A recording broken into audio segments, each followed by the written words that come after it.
listening to Kingston Community Radio on WGHQ Kingston.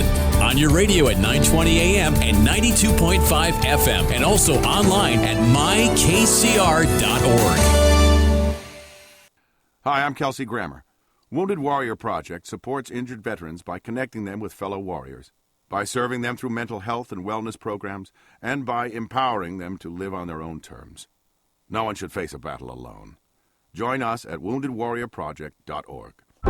To battle is to fight, to struggle, to overcome, and ultimately for the Marine Corps, it means to win.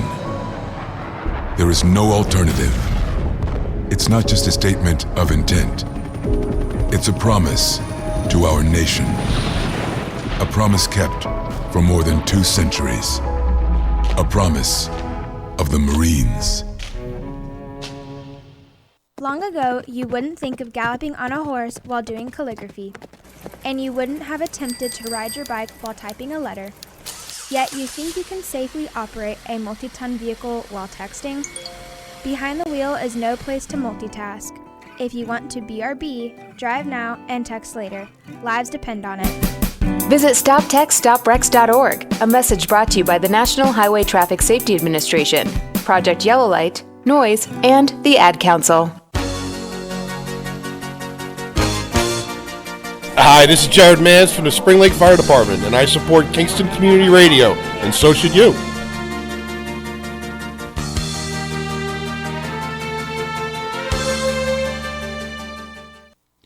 This portion of Kingston Community Radio is brought to you by Ulster Savings Bank. Visit their newest branch, conveniently located at the Ulster Commons Plaza in Lake Katrine. Experience the difference that local community banking offers with the convenience of another great location, easy access, plenty of parking, and a 24-hour ATM. Ulster Savings Bank, invested in community, invested in you. Member FDIC. I told Tony. All right, we're on. Sorry, It's folks. fun. It's going to be great. He just flips a switch and we're on. Everything's good. Now this is Thunder Thursday, baby. It's here. We're here. I have a confession, and You have a judge's rarely confession. confess Right. to anything. A judge with a confession. I like to hear this. Yeah, what is Well, that let's one? call it an admission then. Confessions, So, that's a the little Thunder over the top. Thursday. As much as I laugh when you do that, Hate it?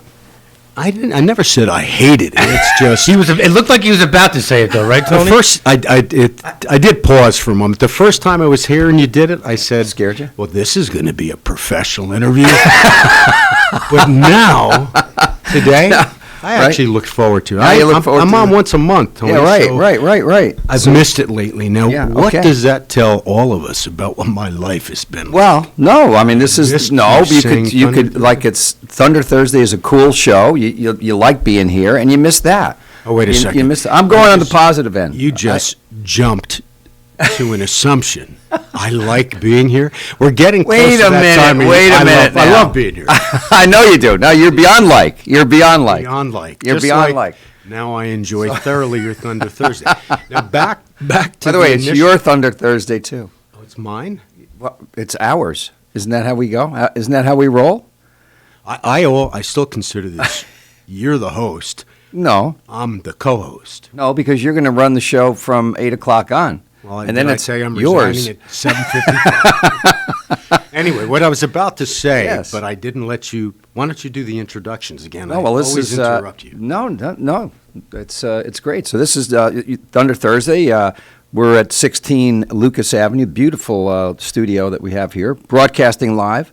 Right? Kingston Community Radio. Kingston Community Radio, KCR, not-for-profit station. It's just bringing the word to the people. It's what we do, bringing the word to the people. Sound like you're at the pulpit now. It's like bringing the word to the people.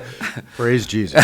Absolutely. So, and folks can call in, ask a question. Is it something about me and my reputation of being this intimidating, nasty former judge? No one calls in. I think we had one call once.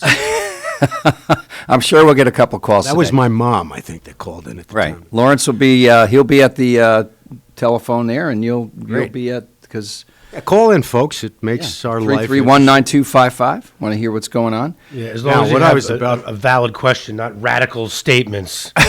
No, please. We've Ask me had a some, radical statement. Yeah. We've had some. Judge Williams likes the radical statement. I don't. love people that are radical because then they get it. If you have something intelligent to offer, then by Hostile all means, witness. please call. No, hostile witnesses. No. You guys. That's too much. No, that's Judge for the defense right. or whatever the hell it is. No, that was my cousin Vinny, I think. Cousin Vinny. That's right. The greatest. The one movie. Yeah. That was about the legal profession that I thought was just wonderful, and obviously it was a comedy. Fred Gwynn. Oh my gosh. Former Lurch. It was Lurch in the Munsters, Herman Munster. I think. Herman Munster. Yeah. He was the judge, and he was just a great. Oh, he judge was great. That was just a wonderful movie. Mr. Gambini. What I was about to say, and then let's return to this, is, you see on either sports TV or regular news that these announcers that are sophisticated professionals have been doing it for years get caught saying wrong, politically incorrect things on a live mic. Yeah. And I said to myself, what idiots. Yeah. How could professionals say something like that to begin with? Right. And then secondly, to say it on a live mic? Well, I understand how that can happen. Since you and I were just shooting the breeze. Right. Nothing improper that I can remember. Exactly. No. But without any knowledge. Lawrence flipped the mic up. Now, I have to admit that I think I'm a fairly intelligent person, but the fact that there's this bright, the big on air light looking that says on air, that could have been an indicator. Yeah. No, anyway, now I understand. So So let's talk about what's going on in the area, national scene. I mean, what's anything that's floating your boat there in terms of issues, problems, concerns? Yeah, lots of stuff. But what? Like, give me a for instance. You have a for instance? What exactly is the chant that's been going on at NASCAR and the college football games? Not familiar with it. What is it? Not familiar with it. No, serious. No, serious. Well, let's start by saying I can't repeat it on air. Okay. A racist comment? Or No. Statement? It's inappropriate. It may not be inappropriate, but it's language directed toward President Biden. It's a chant that apparently started at NASCAR. Oh, no. Which shouldn't shock anyone. Oh, no. Right. And the reporter, it was at a race. Some young guy won the race. I can't remember his name, and I cannot remember the slogan. I can't remember what was actually being said. But she was interviewing this NASCAR winning racer, and the chant started. And she either misinterpreted what was being said or put a spin on it. So instead of the blank Joe Biden, which was the chant, she said they were saying go, and she named somebody. So now that has gone viral. Yeah, well, it's funny that you say that. At the Giant game, not to bring up sports. Oh, come on, I'm sweating in here, dude. You're sweating. It's like 64. Come on, man. Between you and Greg Chorvis, I got to go sit at my desk. I hate the heat. All right, anyway. It's colder in here than it is outside. I absolutely love the Giant game on Sunday, talking about the Biden thing. So Coughlin flies up from Florida to give his halftime speech because it was the 10-year anniversary. Tom Coughlin, former coach of the flies Giants, up to give his the whole crowd, not me, of course, because I was trying to listen because it was actually the highlight of the game. Right. The whole crowd is yelling "F you, Biden" during the thing. Sports Center they were going to air it. They had to, had to nix the whole thing. Take the audio out because the whole crowd's. I'm like, can't you just and I don't like the guy either. But, can't we just let the guy have his speech? President. He is the president. Show some respect. Although I have to admit, I mean, he's. I have to admit. Since I spent 40 years prosecuting or presiding over the most horrible cases in the county, that would be the least nasty remarks made about me. Yeah, right. I'm serious. I don't watch the news too much because I just don't. I mean, it just, first of all, they have their own spin on everything, whatever channel you're watching, and I just decide, I'll just pick it up on the internet here and there, read the articles I want to read, look at what I want to read, and that's about it. So I missed that one. I don't know if there is any, perhaps the British news channel, what was it, BBS or something like that? BBC. BBC. Yeah, BBC. BBC. Anyway, right. That's pretty good. Yeah. Have you ever seen on, I have to admit, having a little too much time on my hands of late, I will Google. And when did Google become a verb, by the way? Google it? It's kind of like my right. wife would say, it's time for you to do the carpets. And I said, you want me to hoover it? Hoover it. Yeah. Google it. Yeah, that's right. It's a verb. I ever tell you that story about when I became a judge the first time and when I was elected? Now, my wife has passed. Great lady, class lady. But she did have a certain sense of humor and was able to keep my ego in check. Yeah, amazing. And after being elected, I mean, I had a celebratory night. That's a gift. It was, I worked so hard to get to this, and I was so elated. And it's a prestigious position. Yeah. So that very next morning, about 7 o'clock, she said, Don, would you take the garbage out? And I looked at her, and I was saying it somewhat facetious. I said, sweetheart, perhaps you do not understand how momentous this occasion is. Your husband of so many years was just elected to one of the highest offices in New York State. Indeed, there are only 52 other counties that have a judge, and Ulster counties has one judge. I said, this is something that really is a momentous, it's significant. And she looked at me without blinking and said, okay, Don, put your robes on and take the garbage. That's a good one. That's a good story. That is how you maintain your ego in a position like that. Yes, but the national politics, and whatever's going on, I mean, the country is heading into some inflation, right? We're in inflation now. No, but it's going to go away. I heard the president. Did he say that? And he said it in a month or 2 months it'll go. That was about 3 months ago. Yeah, I mean, because the economy can't get started. We know it's trying because it doesn't have a workforce. There's almost 3 million jobs that are not filled in the country. So can you? And I don't want to say anything to put you in a difficult position because Norman Staffing is what you do now. Right. Why don't you tell people what Norman Staffing is and how it works quickly? Yeah, we're an employment agency, so people come to us to get jobs, and companies, businesses call us to find people. So we're kind of a matchmaker, right? Someone's looking for a job, someone's looking to fill a job that they have, and there's a big disparity. It's a very tricky situation because sometimes we have more people than jobs, right? Which I imagine normally is typical. happen. It's typical. Now we have many more jobs than people. What do you think? I have some opinions. What do you think the cause of this? And there's never one simple answer. It's always complicated. No, it's probably a half a dozen reasons, I would say. I think, we talk about this a lot. Certainly the government subsidies started the ball rolling, I think. Meaning the paychecks coming in, which were designed to help people because of the pandemic. Because there were no jobs, because you lost your job. And now and they were extended too long, the second round shouldn't have happened. And as I understand it also, and again, there's so many people that struggle making such low wages, Tony. And I remember being an assistant DA, making $15,000 a year, trying murder cases. Yeah, no, so I get it. I do understand, but... So some of those people were actually taking home more. Yeah. Than what when they the made federal when they subsidy worked. subsidy was added to the state unemployment subsidy, you could get like $40,000 a year.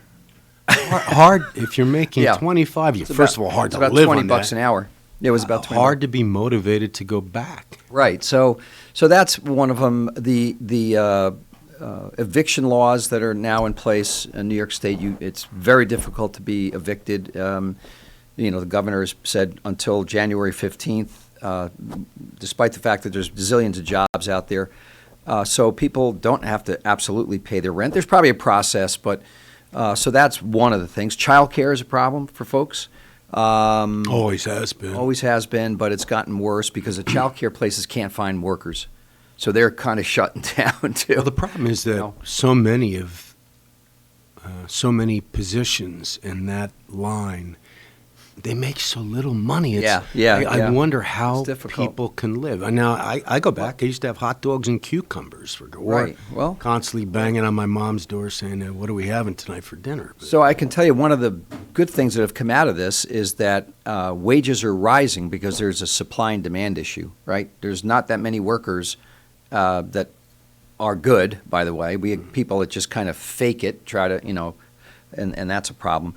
So no more $12.50 and $13 an hour jobs. Typically, they're 15, 16, 17 as a minimum, and that's still on the low side. Probably still eligible for some public assistance with that at that level. But so now that's a good thing. But employers have to figure out how to pay for that because they're used to the lower wages. Well, that's the other. They either pass it along. I'm all for raising minimum wage, right? Because how can people live on this? But what we have to understand is, when you raise anything, somebody's got to pay for it. Somebody has to pay for Absolutely. it, and obviously Absolutely. the business owners, right?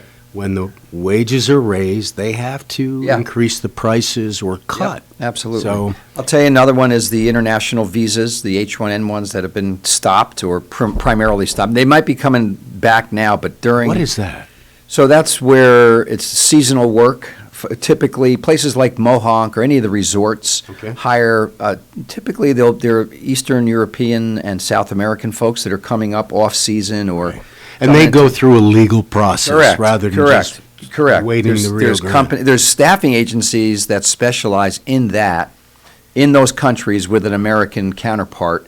So the companies here will contact the American counterpart and then go to Poland, go to Ukraine, go to wherever, and that is now, while illegal, and it is illegal to come across without any process at all. Correct.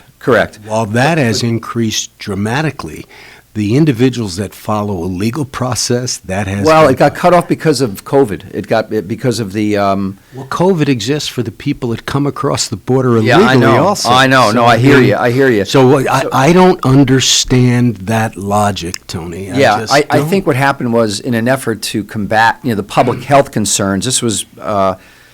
the illegals are a whole nother story, but I think... the legal part of it was let's not bring in, Canada closed their border for a long time, recently opened it up.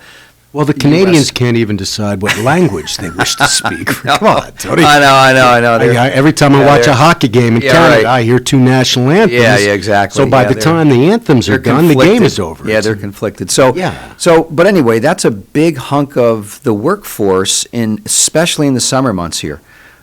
Because like in South America, let's say it's winter or wherever, and they're coming up here, so they're off, so they... And these are hard-working folks in the hotel industry. Gone through the process, so they've been, I hate the term, to vet any human being. Right.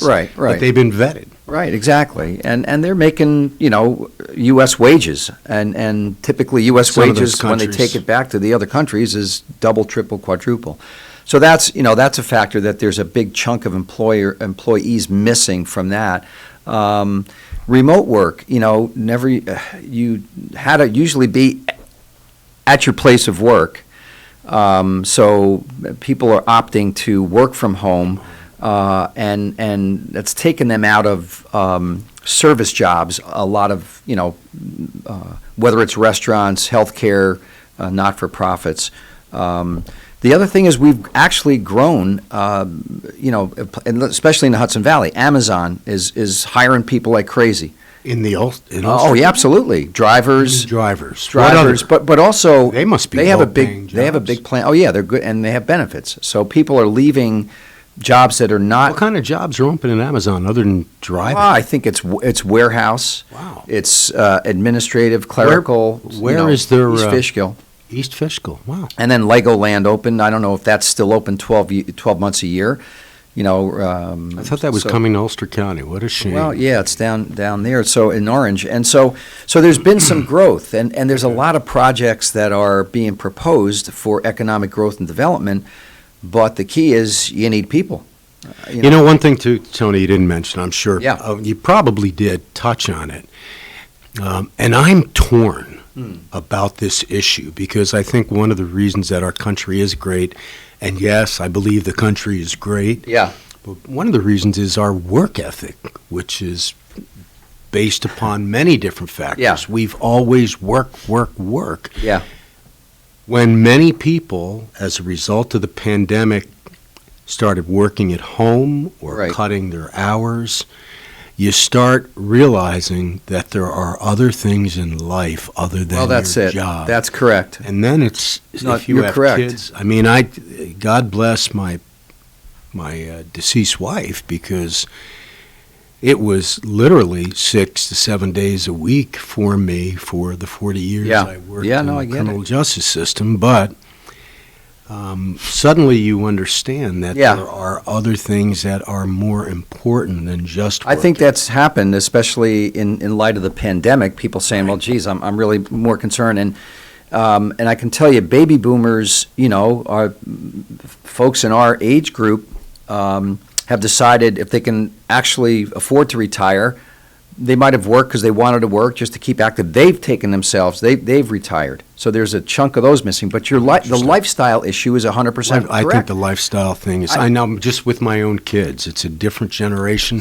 And my kids are very good kids. Yeah. When I get to hear from them once every 6 months. But and I know you're not listening on the radio, Jordan and Colin, but anyway. Hello. How about texting is not as hard as you'd explained to me. But no, it's true. Different. They're in and out of the workforce. They're in and out, and I mean, my son has a master's in English lit. He's brilliant. He obviously inherited my wife's genes, right? But and a great kid. Yet his life, and I don't mean to demean this if it makes him happy.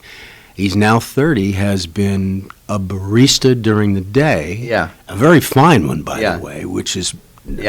Involved much more than you think, and then at night he plays in a band. But you live in New Orleans, you have to. Yeah. Anyway, so there's an entirely that drive for work.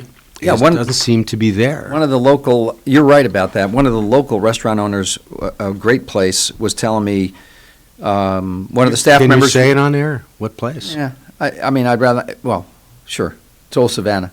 You can't. You really can't mention a restaurant. You just asked me to do that. I said, "Can you say that on air?" I never said you. That was a leading question.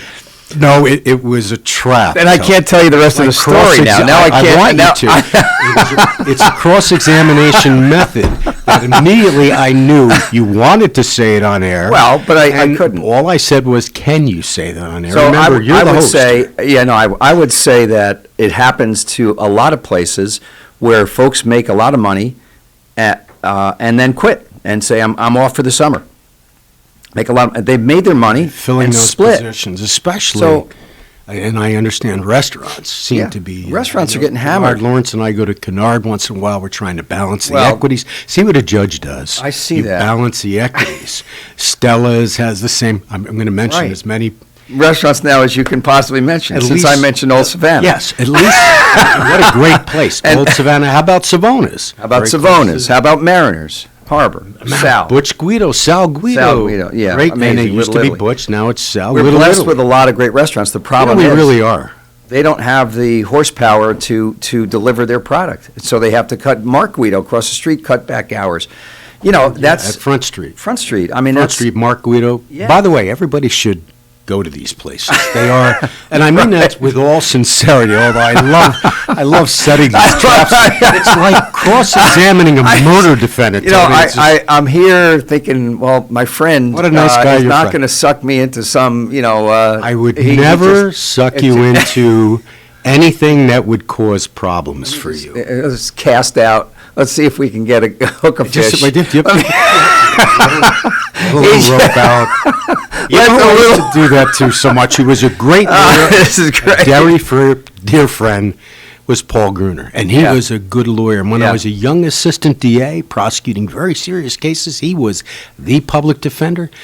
Paul had this intimidating. He's like 6'9". Yeah. And a good lawyer. But we used to have battles, and I always appeared. I'd be instigating behind, and then in front of the jury, I would look like this innocent young working assistant DA. I got into Paul's knickers so much on one case that he called me a gutless, spineless something, which was on summation, which prosecutors can never basically say anything on summation, but after he said that, it's called opening the door for a response.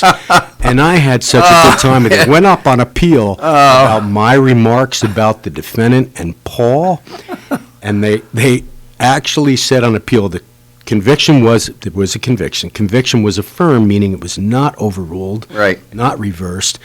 And in response to that one point of my comments that were spineless. My comments in retort to that, which were a little over the top, they said this was perhaps other words could have been selected by the prosecutor. However, this was a fair response to a vitriolic summation by the defense attorney. I had to go home and look up what vitriol meant. And it just, there's so many, there's some good my stories. son has agreed to write the book now. He should. It would be amazing. I do have to give him an advance. He didn't ask for that. But give him an advance. He has. No, I think that's great. I mean, you got a lot of stuff in there. Oh, and there was so much tragedy and so much emotion and sorrow, so many good things. Right, exactly. But then there are some humorous stories. Yeah, that's a good one. There's much like taking the garbage. Oh, so would you leave the characters as is? Absolutely not. Oh yeah, yes. No, I mean, in other words, nothing to protect Paul Gruner. Are you serious?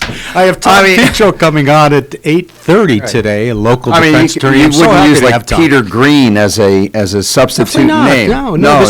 All of this happened in public. If I talk about things that occur in chambers. That's the judge's office where a lot of work is done. Right. And the sanctity and the privacy of chambers is significant for the felony criminal justice system to work. Yeah. I would never, if I did divulge some of the things that occur in chambers, I would never mention the individuals without first seeking their permission. Yeah. Because I'm sure those folks or unless I didn't like them.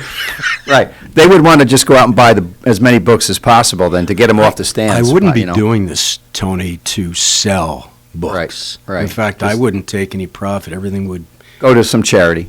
Or my son, which right now he's like a charity. My daughter. But it would be to leave that legacy and to have your son write it.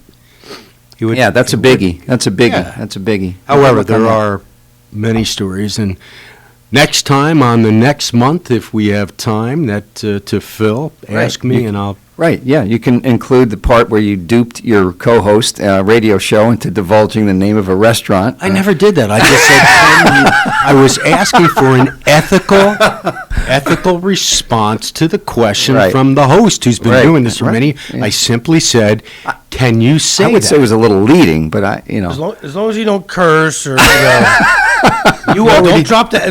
Like a couple years ago, Tony had a cursing problem. What was the curse?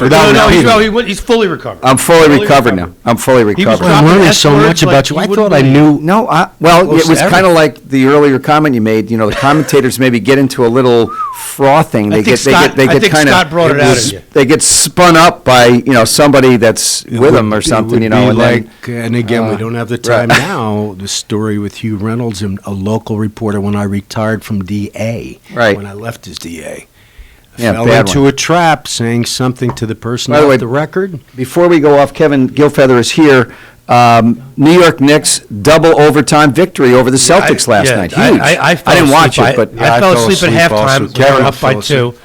Woke up. I watched until the third quarter. Watched it on ESPN. It was like Yeah. That was double overtime. Now they had it actually in the first overtime, but then the guy tied it with a bomb 3-pointer. With a bomb 3, right? Yeah. I watched the first quarter, and I they didn't look think good, the Knicks would man. win. Well, you just hope they stay healthy. Yeah, we got to have something to cheer about because I wasn't really too happy with them signing Boone to another 3 years. Yeah, the New York teams just they're just not doing well. I'd like to say they suck, but I can't say that in the radio. No, the other S word. The other one. And now he's going to blame that on me somehow. Watch. Come on.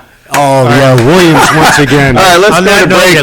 We're going to come back with Kevin Gilfeather.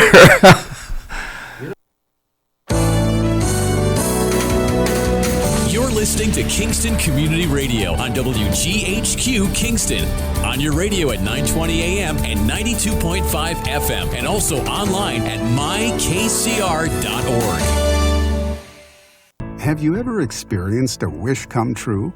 For a child battling a critical illness, a wish come true can be a turning point. One song, one dance, one game, one adventure, one moment changes everything. Make-A-Wish needs your support to grant the wish of every eligible child. Visit wish.org now to help grant more life-changing wishes. Together, we can transform lives, one wish at a time. Hi, I'm Steve Thomas for Habitat for Humanity Restore. Habitat Restores are nonprofit home improvement stores and donation centers that sell new and gently used furniture, building materials, and appliances to the public at a fraction of the retail cost. The Ulster County Restore at 406 Route 28 in Kingston needs your donations. Call our hotline at 845-853-7499 to schedule your free pickup. And thanks.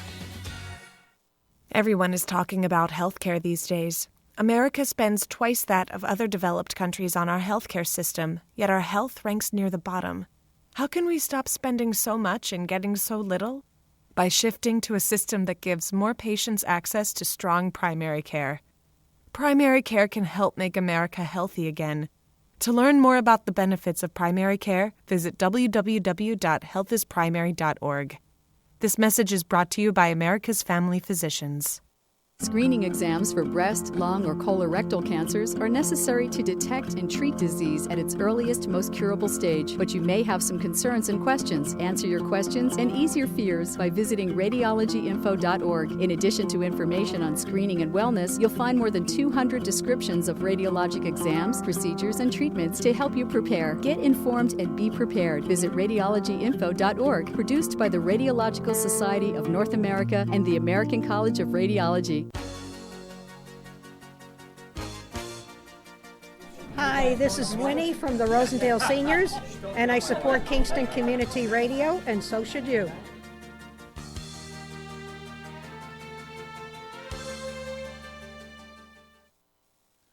This portion of Kingston Community Radio has been brought to you by the First Savings Bank in Ulster County that still remains local to this day.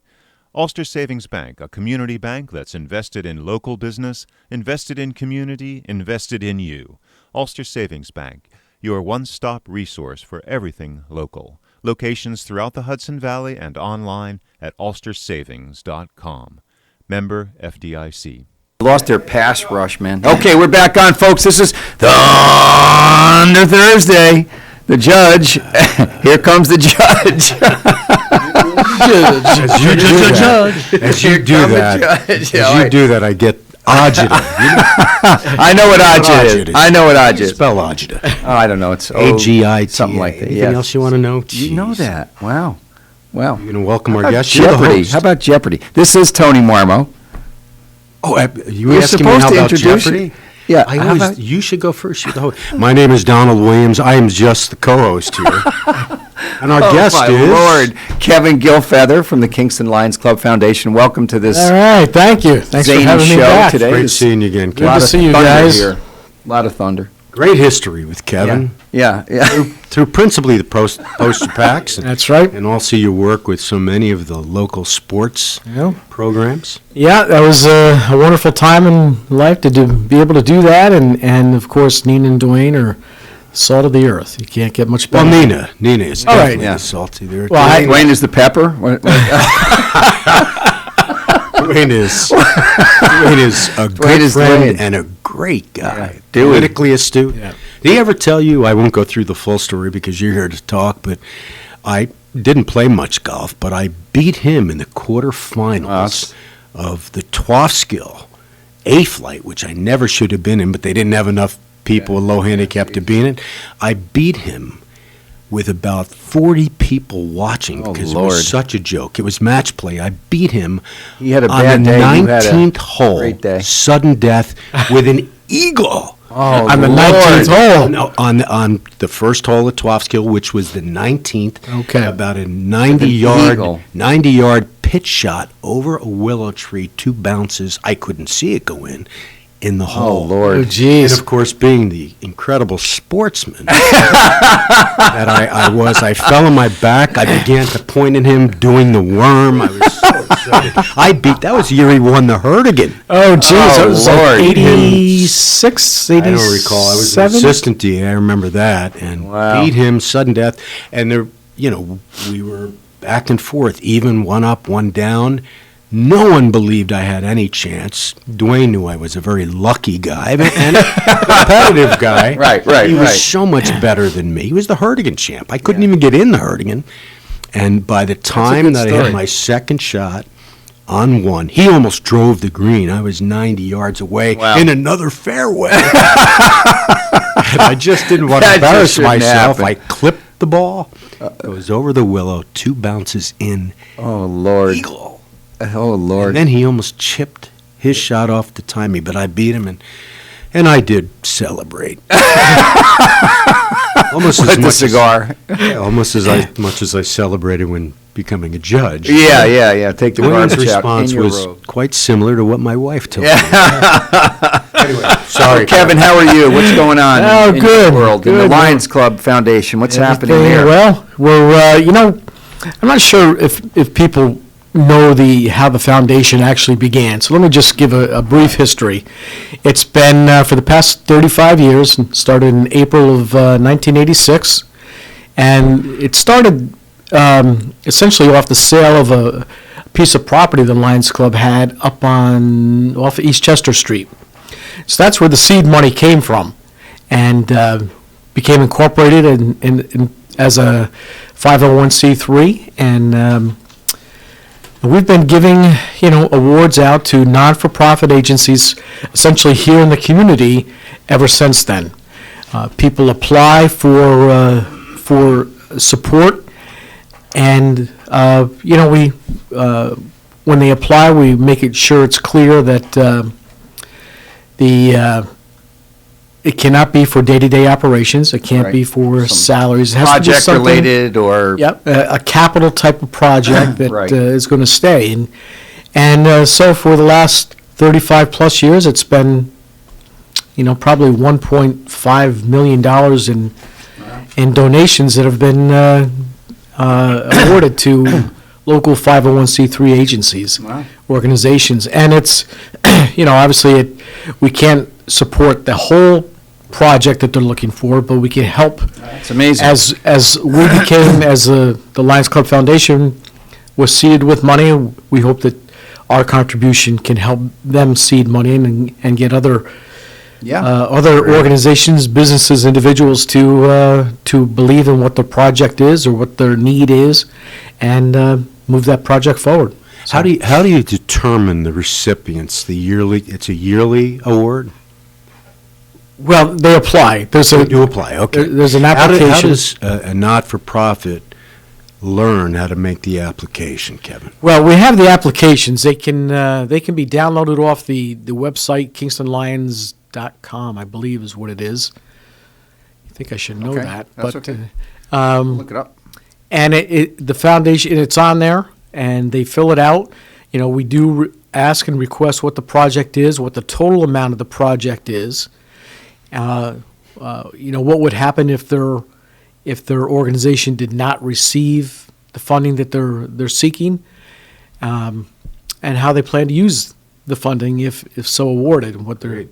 So it's there is a process, and then the foundation board gets together, usually 3 to 4 times a year, and we look at the requests we've received, and then we go forward from there. And you vote on it. There's a yes within the board. Yeah. What? So correct. I'm sorry. KingstonLionsClub.com. Correct. Okay. I mean that And takes then you you to the add- Lions I think Club. for the foundation, though, right, Kevin? We take the letter, right?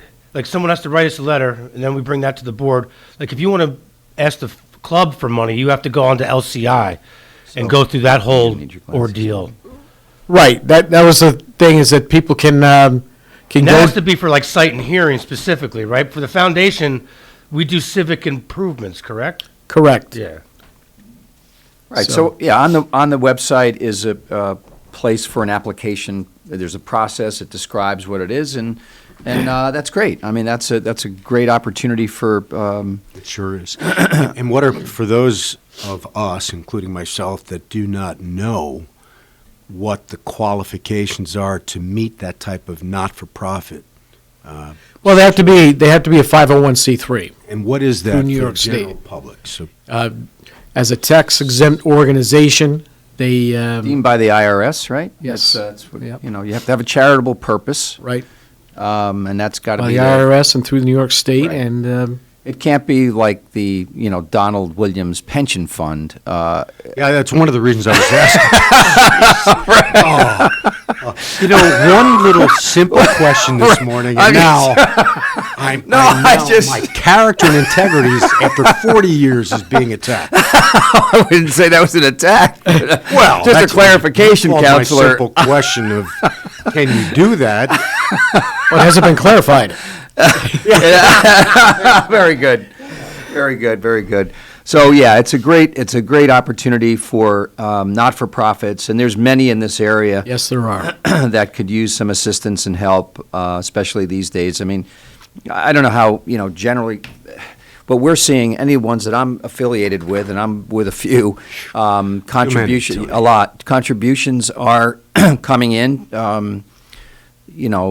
Post-pandemic, Right. because businesses are thinking, and banks and credit unions are thinking, you know what, the last 18 months or so, couple of years have been difficult for everybody, and so there's a whole lot of folks that have been without for a long time, appropriately now funded, if we can do that, and I'll just segue to the Happy Christmas Fund, because that's coming up on November 4th. And that's exactly what KCR does. It kind of leads this effort to raise a whole lot of money for a few hundred families in Kingston, kids and some seniors, Right. For the holiday season coming up. So, and you all are going to be on it. And kudos to you, Tony, for being the MC of that for, last how many years? Well, I don't know. It's been probably since Walter passed, I think. Okay. So he was the... And it's, it's something that this community certainly appreciates, and really, it's a day. It's a fun day. It's a fun day. Fun day. Get to meet a lot of people. When people walk into Boyce's Dairy and want to make a contribution, I always like the ones that come in when the Lions Club has their spot on there that don't necessarily know what's going on, but say, oh, I could leave $5 or I could leave $1. It's a big adds up. It does. And it does. It makes those people that make that contribution feel so good. Yeah. And it's money. I know so many seniors Yeah. appreciate that, and Absolutely. it goes a long way, especially this year. It Right. should go a long way. Absolutely. Absolutely. School-age youth, making sure that their families are going to have something awaiting for them come Christmas morning, or in December there, that maybe they wouldn't have, because of how things have been, and hopefully things are improving enough where we can continue to do this. We can continue to have people contribute towards the good of the community and for the benefit of the kids and the seniors that the fund is established for. Great. That's just both of those projects are great. Can you remember, and I know, Kevin, we didn't let you know we would be asking these questions, so can you recall some of the most recent recipients of the award? Of your award from the foundation, the Lions. Well, that's the thing, is we didn't really receive any during that 2020 time frame. We did award a church recently a nice gift of $3,500, which is probably about the max That's significant. that the foundation would, anywhere from 500, usually it's between 500 and 3,000. But we awarded because we had the funds.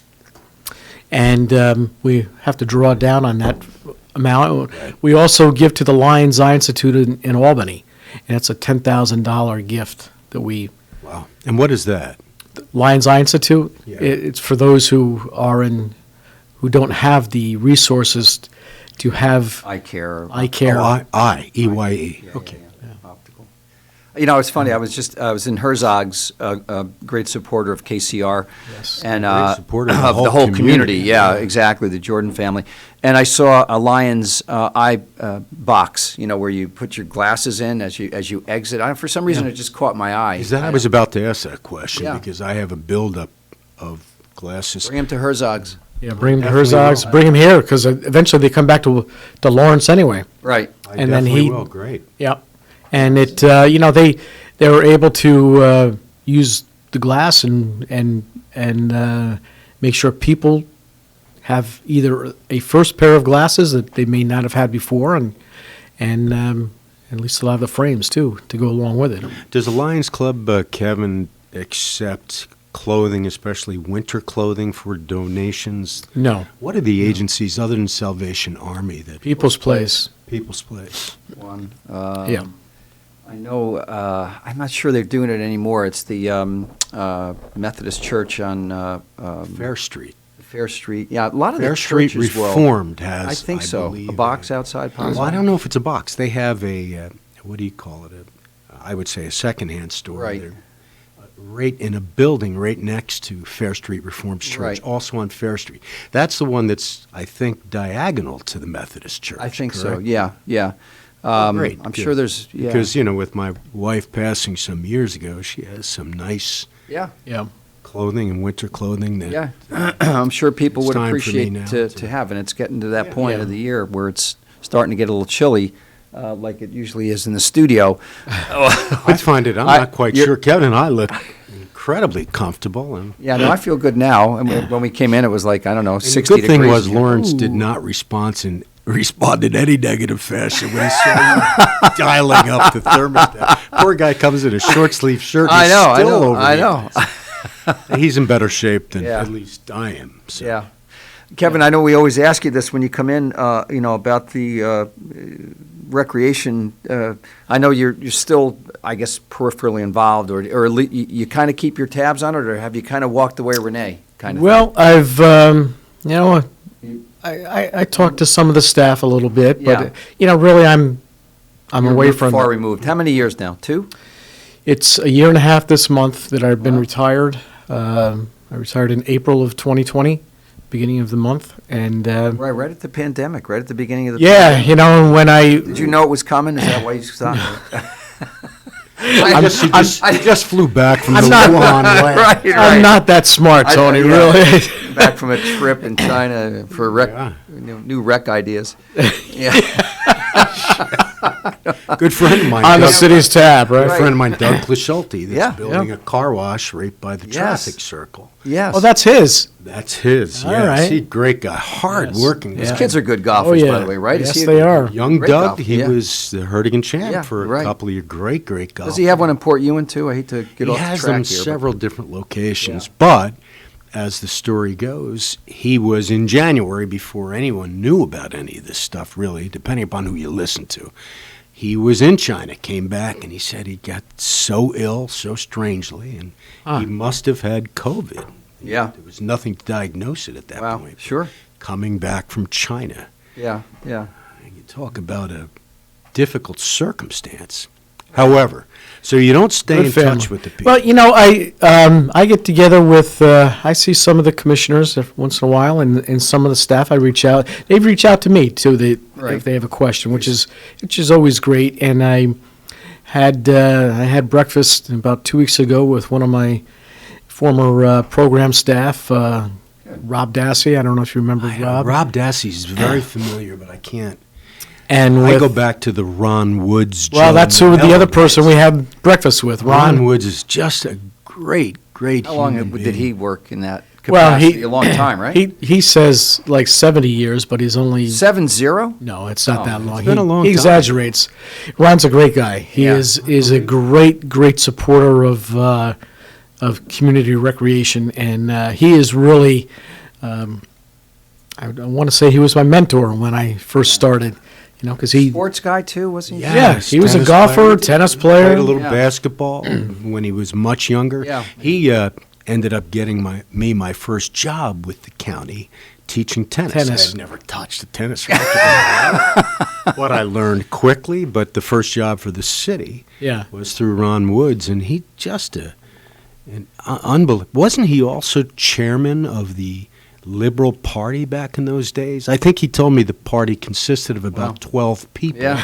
But, no, Ron, back in the day, right? Boy, he gave the tennis courts are named after Ron. Named after Ron Woods because he had so much to do there. Yep. How about the nature centers? Does that fall under the purview? Yeah, and that is still striving and thriving. And I was up to see Mark D-Day, the zoo caretaker, last week, and he does a great job. Place. He does a great job. I'll tell you, we took, I'm not sure what organization had a Touch a Truck event there. Maybe the city It or was somebody put Touch a Truck. We did. Touch a Truck. Yeah, come on, if That you was have afraid to grandkids, ask. you know that stuff. I'm afraid. No, so they have like fire engines and ambulances. Yeah. and They had live animals since we're talking about this. No. So it was at the Forsyth Park, Right. but so 5-year-old Adrian and 2-year-old Isla, all they wanted to do was go to see the animals. They Right. really didn't want to touch any truck because it was too loud, and there was there's different. There's like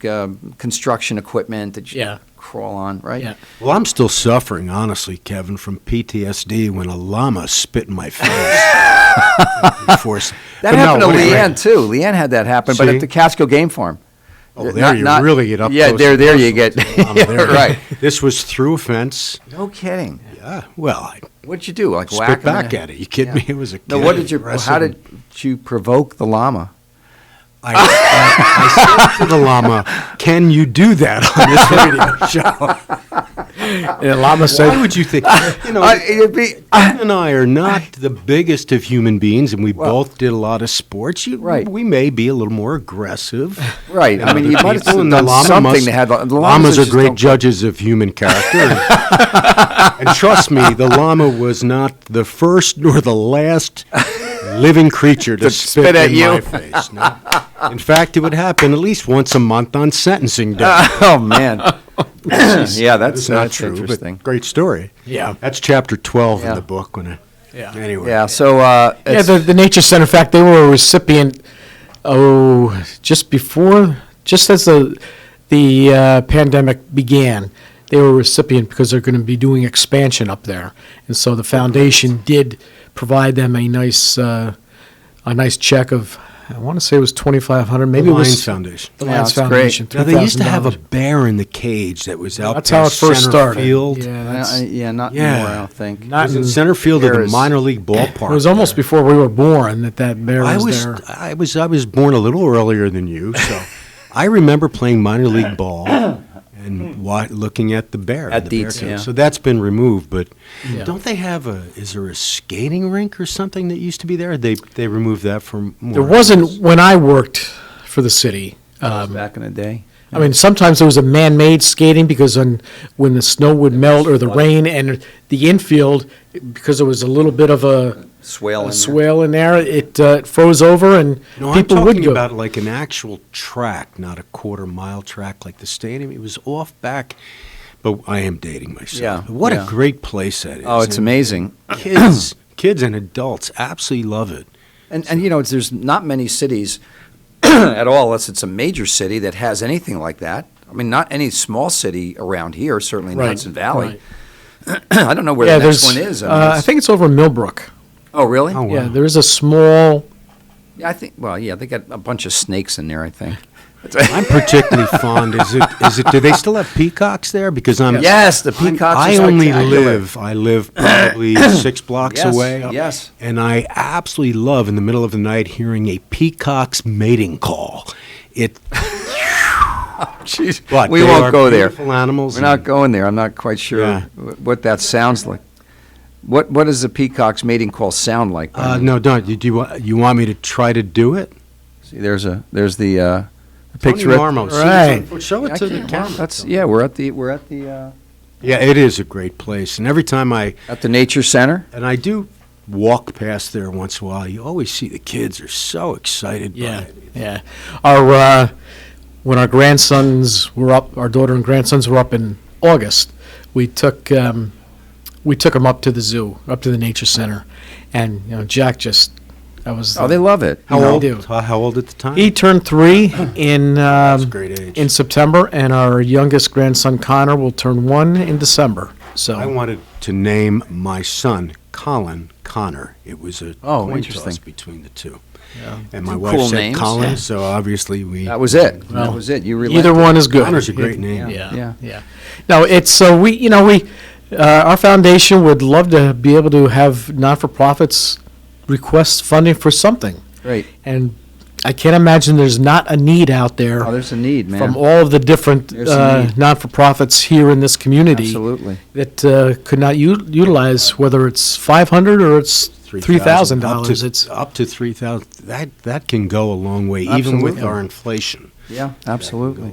Well, the thing too is that because it doesn't fund the entire thing, other people see that who they're looking for to help support their endeavor, and say, oh, geez, the Lions Club Foundation, presented an award, a donation of X amount of dollars, and maybe me as Joe Citizen or my business would be able to help match that. Because those people would also understand that it's gone through the screening process by the Lions Club folks, which I imagine is pretty intense, pretty grueling. Kevin, if someone wants to get involved in the Lions Club, not the foundation per se, but just the Lions Club, how would they do that? How would they find you, find Lawrence, find somebody? Well, they can go to the website, reach out to our friend Tom Keene, who is oversees the membership aspect of the club. Chair. And that would be an ideal way to reach. And again, I know, Tony, we have talked about this more than once. It is just amazing the amount of individuals that are out there that could use, could do some good with with an organization. Yeah. And it's not a lot of time, but it meet first and third Thursday or something like that. Well, the Lions Club, or why don't you have that schedule right at your hand there? When do you? Because there's all this construction going on outside. Say that again. So when does the Lions Club meet? When we're supposed to meet? The first Tuesday of the month is lunch at Savona's. Okay, first Tuesday lunch at Savona's. The second Wednesday. You want to get on a mic? Yeah, sure. Why not? We only got 4 minutes, right? We're gonna miss you, Tony, when you're gone. Thank you. Am I going somewhere? Have you been released? You're leaving at 8, right? Yeah, I got to leave at 8. After you're properly giving up that information. The first Monday of the month is a lunch at Savona's at noon, and anyone's welcome. It's good. The food is great.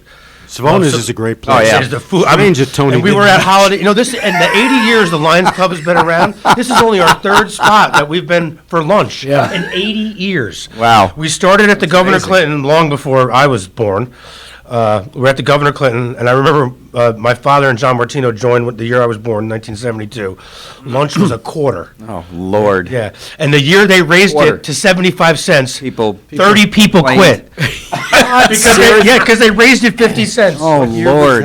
Must have been 60s, in the 60s. 79? Yeah. 79? John Martino tells the story every week at a board meeting. All right, so just to finish your question before I start rambling on about stuff that has nothing to do with the Lions Club. It's kind of like our interview techniques. It works good. It works good. Anyway. It works Thank good. you for classifying as a technique. First As a Monday of the- technique.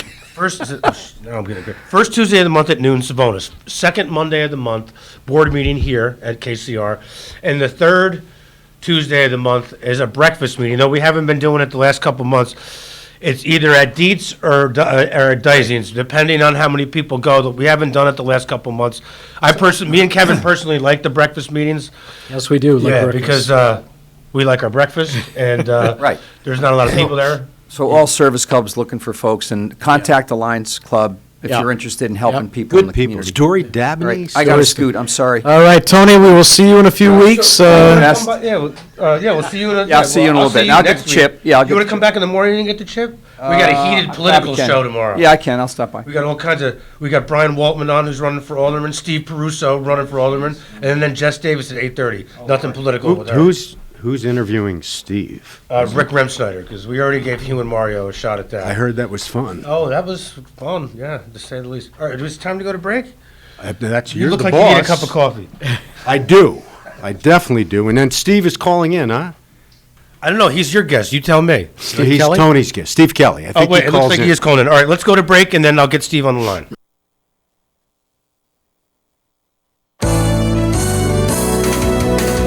You're listening to Kingston Community Radio on WGHQ Kingston. On your radio at 920 AM and 92.5 FM, and also online at mykcr.org. There was this one time I went snorkeling in the Caribbean when I was a kid. It really just blew my mind. We saw the most beautiful corals. I remember thinking they were waving at us as they moved with the ocean. And then there were all these amazing fish. I'll never forget it. It completely changed the way I look at the ocean. Most of us have a memory of being in nature we'll never forget. Let's protect the world's natural places so more memories can be made for generations to come. Visit worldwildlife.org.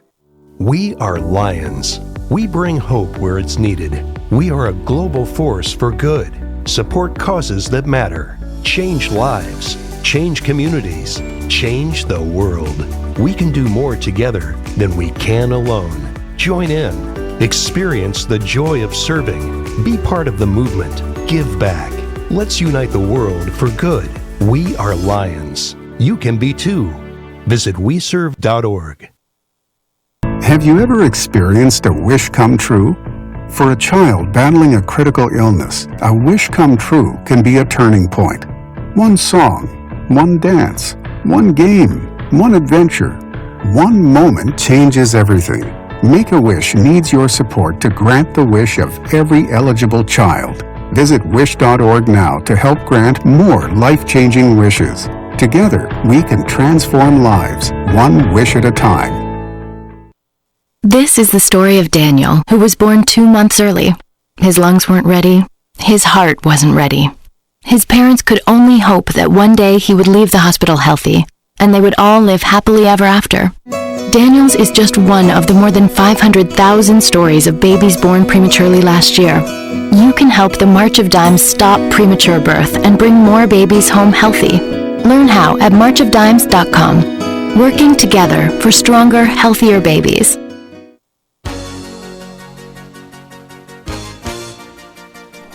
Hi, my name is Jackie Levezzo. I'm from Lake Katrine, and I support the Kingston Community Radio because it is an invaluable resource to the community and its residents.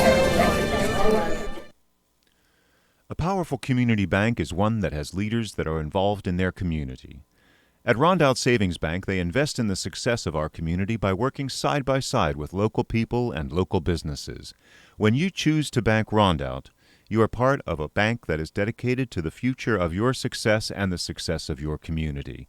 Rondout Savings welcomes you to open an account today and discover what it means to be part of a powerful community bank, one that knows you by name.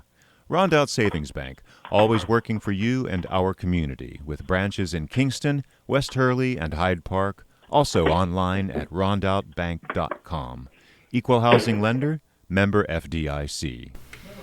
Okay, we're back.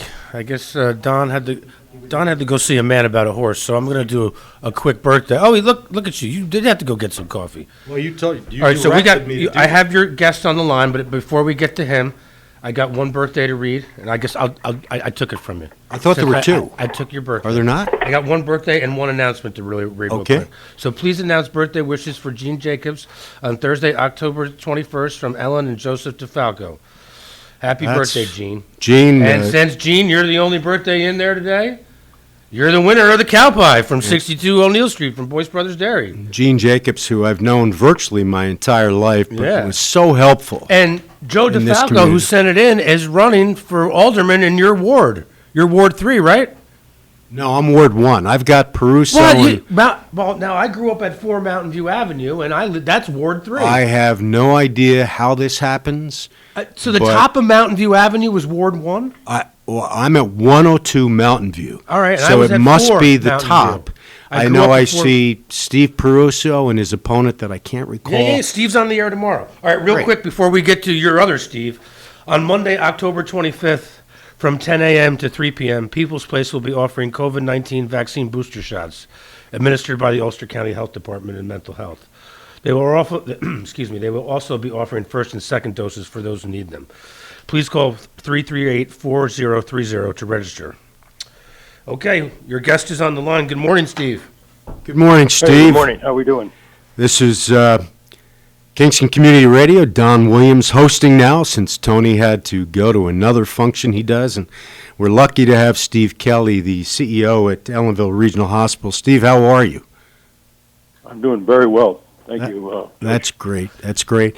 I know every time that we speak, Steve, you are full of information about rural hospitals in the region. Is there anything new developing before I have a couple questions for you? Anything developing that we should know that you'd like to talk about? Well, one thing I'd like to talk about is this week we made a presentation to the Ulster County Legislature for a proposal to come out of their share of the CARES money. And our proposal is to address social determinants of healthcare. And social determinants of healthcare are what is that, Steve? Addictive. I'm sorry? What exactly is that? The social determinants of healthcare are a measure of people's insecurities. So things like food insecurity, housing insecurity, job insecurity, relationship insecurities, transportation insecurities, and they are the largest predictor of someone's overall health outcomes. Overall, I'm sorry, I'm not hearing. I'm sorry? Overall what, Steve? I'm sorry. I'm going to ask Lawrence if he can turn the volume up a little bit. Here, I'm going to shut this. You can't hear because of the construction? That's a part of it. Go ahead, Steve. I'm sorry, we have some construction that's interfering. That's a little better. Okay. No problem. I don't hear it I don't hear it. But, you're lucky. Clearly do. So anyway, the social determinants of healthcare are insecurities around food, transportation, relationships, housing, jobs. And they predict at the highest level of any other prediction that you could look at. And they're being studied a great deal around the country. And everyone is wringing their hands, realizing that 40% of the health outcomes of Americans are determined by these factors. And so we were thinking about it and wondering what we could do. We have a population health program, and the way we've addressed this in the past is kind of counseling people to get them through their crisis in the hopes that things will get better for them. But hope is really not a plan. Hope is just helping them get through the crisis. It's not really preventing future crisis. So we came up with a plan because what we're looking at, we've been looking at treatment for people, is very expensive. It's the most expensive way to deal with a problem. It is much better to prevent the problem in the first place. And we were looking at what is the root cause of the social determinants of healthcare's problems, and it's really economic. And it really focuses primarily on people with lower incomes. So we got to thinking about that, and we said, we've been fixing this problem in Ellenville Regional Hospital for generations. We have had patient care technicians, sometimes in the old days they were called nurses' aides, and we help them get education so that they can become a registered nurse. And in today's dollars, that when they pass their boards, they go from $15 an hour to $30 an hour. We double their income in a snap. Steve, if I can ask, what is involved? I know that Ulster County Community College has a great reputation for their nurses program. What is involved? What are the qualifications, and what is the program itself to become a nurse? Well, becoming a nurse is a 2-year program. to become eligible to sit for your boards. It takes a little longer than that because there are science prereqs that you have to take. And it's a demanding course, I'll tell you. I've heard that. At SUNY Ulster are very, very bright people. They rotate through our hospital as well as other hospitals. We're glad to see them. We're sort of looking at them to try and figure out who we might make offers to when they graduate. So it's good for us to have a chance to size them up and look at their aptitude and their how they treat patients and to help guide them in that educational process. So we're ecstatic about working with SUNY Ulster. Yeah, as I said, great reputation. As a pattern.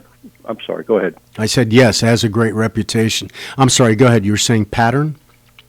Yes, so we were looking at this as a pattern for how we might be able to coach other people perhaps in other fields, not just healthcare or nursing, and come up with a proposal. And we talked with Dr. Roberts, the president of SUNY Ulster, a very, very great person, really forward-thinking. Is that really Dave Roberts? Open to new ideas. He's done a fantastic job. SUNY Ulster's 2 years in a row the top community college in New York. I mean, we have a lot to work with here. It just couldn't be better.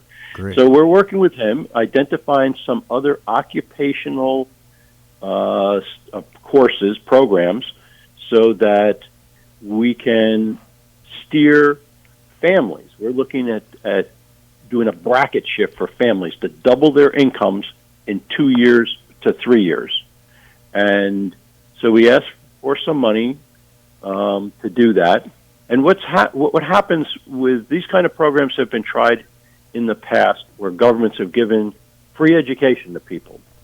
And they generally often don't make it through the program. And that is because they do not have the supports to help them access other services that are available to support them.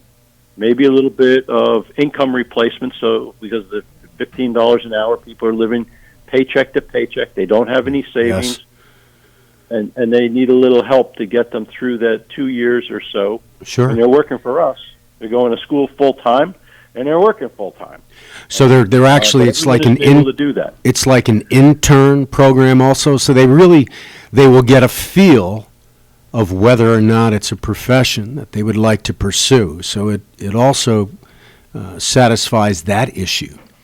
But working full-time and going to school full-time is not easy, and that program is a tough one. It's a demanding one. It's a very demanding one, and typically people have to take some time off at different stages of it because it's too demanding, or they work part-time because they really aren't able. It's a really tough program. My hat's off to them. They're, Don, my mother was a nurse, my grandmother was a nurse. I have enormous regards for nurses and how hard they work and how hard it is just to become a nurse. And how knowledgeable they are. Easy. They are so incredibly knowledgeable, and whether they're trained in the program or not, they have a way of emotionally helping patients get through a situation when doctors simply do not have sufficient time. So the nursing profession has, in the past, historically been underpaid. It's now $30 an hour is much better. Are there stages? It goes up from there, Don. Yes. Nurses, as they subspecialized into emergency department, OR, critical care, ICU, OB, nurse anesthetist, or have further training and become a nurse practitioner and basically practice as a entry-level position almost. I mean, the sky's the limit. And once somebody gets that training and becomes a nurse, then they are making enough money so they can chip away at their education as they go further and increase their income and go from being, kind of in, poor, really, right, to being middle class, and then work their way up. And their children can, too, because the outcomes for children of lower income people are nowhere near as good as they are from middle class. And you know something, the personal motivation, the personal rewards for people especially that are coming from backgrounds that they do not have the same benefits that we've had, Steve, and then suddenly they see a dramatic increase in salary, in addition to the personal rewards that people in the medical profession get from helping individuals that are in great need. That has to be such a tremendous motivating factor for these people to continue. And now your program, your initiative that you have had in existence for many years, you're saying, what are you seeking to do? Just enhance that? Well, we're seeking to spread that to other professions, including the trades, because there's a lot of folks who we just don't have enough people. Plumbers, construction workers of every trade are in great demand. And so that would be another path for folks that were interested in that direction, as well as all of the occupational programs at SUNY Ulster. I mean, we would not encourage people to go into programs where there are not immediate available jobs. So, things like green energy and engineering and computer science, there's a lot of jobs. Yeah, definitely. Russian basket weaving history might not have as much opportunity, and we would not encourage people to go into traditional liberal arts, which I'm sure you probably were exposed to. I know that's what I was exposed to when I was at Seton Hall. And after 4 years of majoring in history and philosophy, great education, but what are you going to do with it other than teach or go to law school? So that's great now. So we saw which way you went. Yeah. Well, you know something, I still like the teaching aspect. I don't get to do it as much as I used to, but that's a great profession. But yes, and I did go in that direction. So now what you can do is you can make available to individuals in these other professions, you can help them with these various other factors you've mentioned. That's great. And to help coach them through it, because people from lower incomes have a lot of challenges, and they need to be steered. They need help. They need a hand to help lift them up. Here, let me help you over that hurdle, that barrier. You have a problem with the registrar's office where they're not giving you credit for something. You can't figure out how to get through it. We'll call them up. We'll help advocate for you and help you get through it. Or financial aid doesn't seem to come through properly because the form wasn't filled out right, but you can't understand what wasn't filled out right. We'll figure it out for you. We'll help you with that. You need help with child care. We'll help you find child care and all those kinds of things. And we're really looking at families as opposed to targeting teenagers. We're looking at families that are struggling with lower income, minimum wage and a little above, and try to figure out how we can help them to pick a career and become educated and launch that career and be able to do that in the 2 to 3 year period. So how long have you been doing this? I know you're income in 2 to 3 years. How long have you been doing this now? 2 to 3 years? Well, we haven't done it at all yet. We've been doing it in the hospital for just because it was good for. Selfishly, it's good for us to have people become nurses so that we can hire them as nurses instead of as patient care techs. So the money that you're applying for with the Ulster County Legislature, that will be used principally with a similar program, but to expand it to other professions. Is that? Yes, that's essentially it. Great. And to hire dedicated people to do that. We haven't had anybody dedicated to this. We've just had nurses helping patient care techs become nurses, which is wonderful. It's just, people helping them study, helping them with their problems. So it's an informal program, but it's been pretty effective. We had a lot of people who really benefited from it. And it's not really an official program. It's just what we've always done. Yeah, well, again, we were trying to figure out how we could apply that to other professions as well. Again, so that it would have a broad appeal to people. You should be applauded again. And I'm not saying this for any other reason than because I'm not running for office or anything of that nature, but that's very impressive. And you know something, Steve? We always talk about initiatives or programs, but so many times it doesn't seem to make practical sense.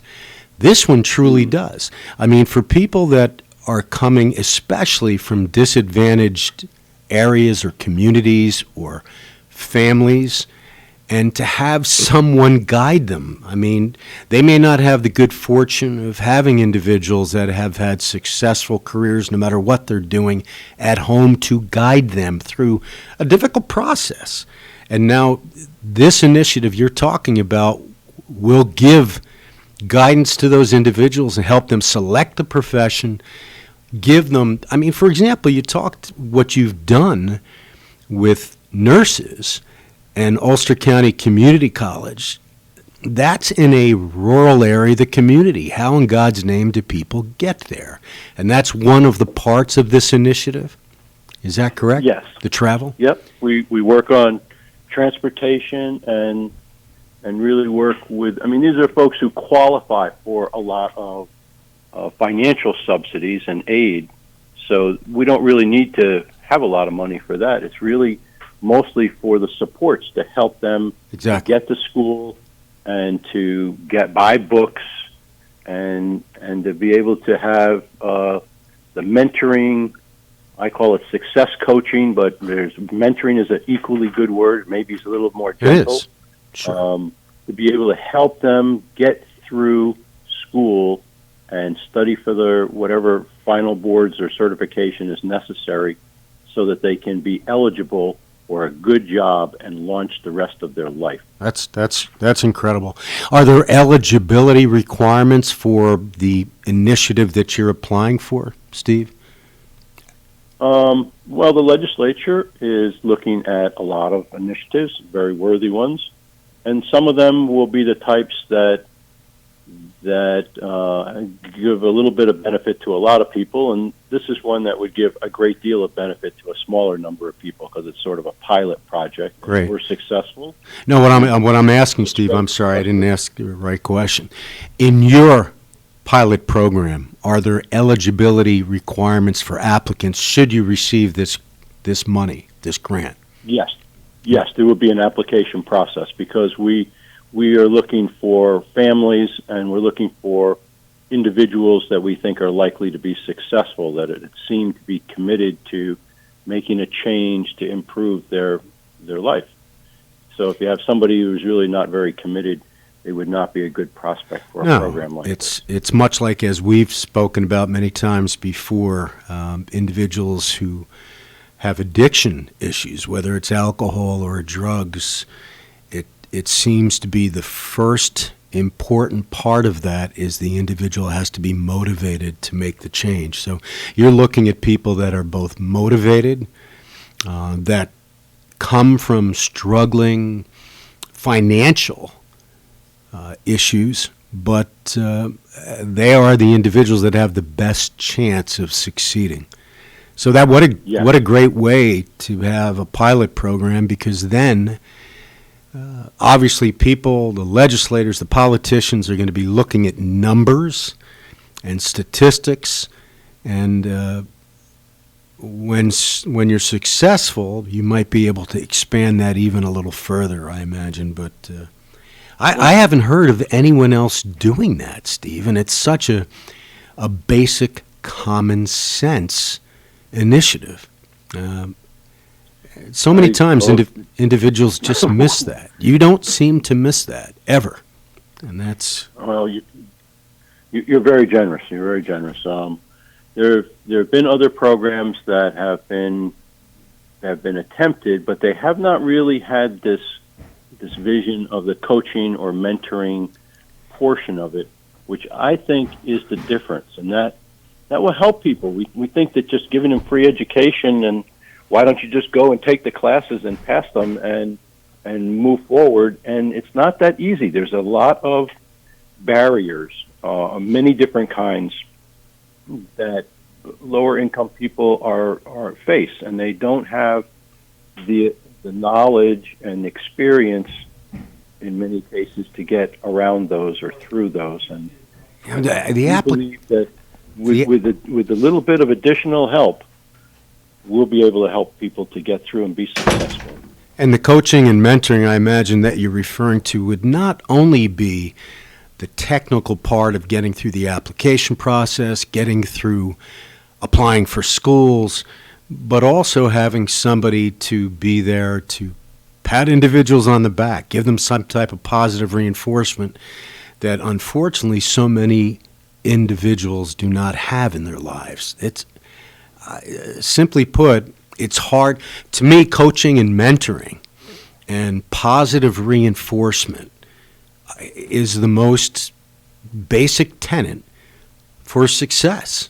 And it just astounds me that no one has focused on that before. And you seem to be able to cut, I hate to use this term, root causes, but you seem to be able to cut to the very basic issues that initiatives really can be successful. This one sounds terribly positive. Have you gotten any, what is the timeline for the grant application, and has there been any response when you made this application to the legislature?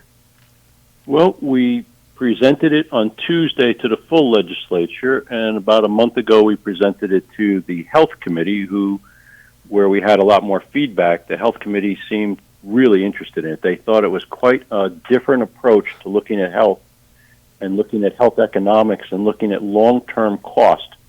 You know, if we could have people be healthier and have their health insurance coming from their employer instead of from Medicaid, right, it would have a major impact on county finances, because that's a very large line item in the budget. Huge. And if that could be in the long, in 2 years down the road, somebody's not on Medicaid anymore. They're employed and paying taxes instead of being a cost to the taxpayers. And Medicaid that appeals to certain people more than others, but there's nobody who wouldn't be willing to reach down and give someone a helping hand. But you know something, Steve, again, I'm getting to know you better now. I remember your reputation, which was a good one in the community for some time, but I'm getting to know you better. You also are pragmatic enough not just to address the altruistic parts, the philosophical part, but I think you know that the bottom line for many legislators, many politicians, will also be the cost of it and the short and long-term benefits. And I just am still astounded that no one has attempted to address the coaching or mentoring aspect. And you've also approached it in a way that everyone wants to hear, because we all pay enough taxes, is that simply by getting people employed with a company that can then share the insurance burden, getting people off of Medicaid, that is such a huge expense for both local and state governments. So that you're a bright man, Stephen. You obviously also understand the workings of politics, and you don't walk in with a naivete that I've seen many other individuals that are attempting to pass good initiatives do. So God bless. Maybe I shouldn't say this, but God bless you for that. Well, thank you very much. I think it's just, I don't think that we're, anything that remarkable. We're just regular folks trying to come up with practical solutions to problems that we see that are pretty clear. And it's always much less expensive to prevent a problem than it is to treat it. But you know something, it takes foresight to be able to look at the expense in the distant future, but also the immediate future, and it makes initiatives sell much easier with certain politicians. So Steve, Again, thank you. Not just for the Ellenville community, but this would also be serving the county in a much. We would start it in the Ellenville area because that's where we are, and that's sure. And you have to, but part of the county. It has it has a lot of need. We don't have to go very far to find the need. No, you don't. Ellenville's a beautiful community, but there is need there. There is need. There is definitely need, and so we would. Our proposal would be to do a pilot in the Ellenville area, and depending, we'd learn from that pilot. We would learn what worked. We'd learn where it was, what the potholes were that we would be able to avoid as we rolled it out on a larger basis, and we would be proud to do that. Or maybe that would be something that someone else would say that would be turned over to someone else to run it if that was better. We're not, we're more innovators, and as a hospital, we serve more the southwestern part of the county, and we could run programs on a broader basis, which we have around opioids, for example. Yes. So all right, Steve, we have a history of doing that, but we don't have. There isn't a necessarily that we're looking farther beyond the pilot. They want to see if it works, and if we could make that work and fine-tune it a bit, then it may be us or it may be others who pick up and take it further. All right, Steve. We've run out of time. Once again, every time I have you or we have you on, I learn so much more. Steve Kelley, CEO of Ellenville Regional Hospital, who is such an important player in this community, and especially Ellenville. We're fortunate to have you on, Steve. I look forward to talking to you again.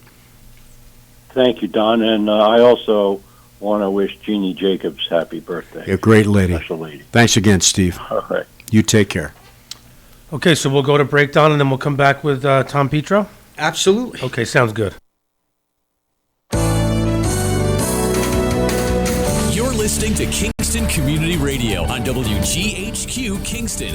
On your radio at 920 AM and 92.5 FM, and also online at mykcr.org.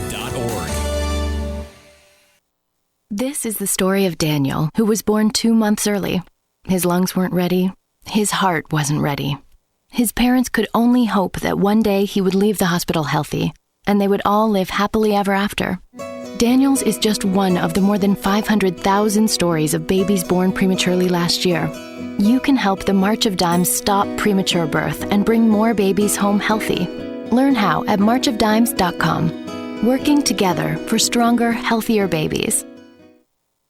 Introducing the YMCA. Sure, you know the Y for a swim or a game of hoops, but we're more than that. We're a cause. When you take a jump shot at the Y, someone else is getting job training. Practice yoga as a team practices her leadership skills. We give people of all ages, incomes, and backgrounds a chance to learn, grow, and thrive. So while you might think of the Y as the place for lifting weights, we're also about lifting entire communities. That's the Y. We're so much more. Visit ymca.net/more. Hi, this is Tony Marmo from Norman Staffing, and we've been bringing together employers and job seekers since 1980. If you're an employer and have job vacancies, let Norman Staffing help fill them with permanent or temporary workers. We screen, interview, and recommend the best candidates for your company. We make the employment process easier and faster for you. Please call Norman Staffing for your employment needs at 338-9111, 338-9111, or normanstaffing.com.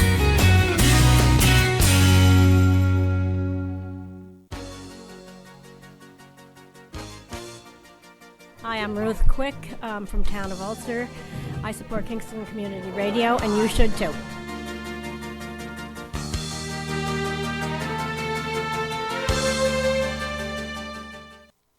This portion of Kingston Community Radio is brought to you by Ulster Savings Bank. Visit their newest branch, conveniently located at the Ulster Commons Plaza in Lake Katrine. Experience the difference that local community banking offers with the convenience of another great location, easy access, plenty of parking, and a 24-hour ATM. Ulster Savings Bank, invested in community, invested in you.